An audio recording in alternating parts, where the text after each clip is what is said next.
শাকিব খান ঈদ ছাড়া আসে না এটা কোনো কথা না।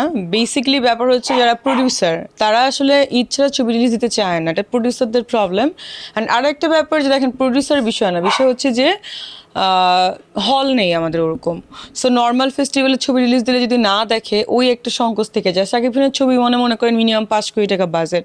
সো নর্মাল টাইমে শাকিব খানও তো নেয় অনেক টাকা।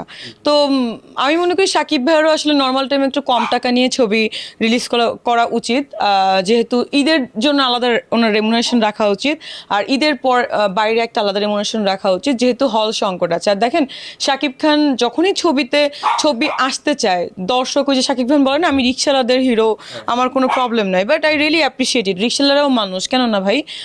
আমাদের কয়জন আছে বাংলাদেশে বড়লোক? আমিও তো, আমার মনে হয় না আমি কোনো বড়লোক, মানে কি যার মন বড় সেই।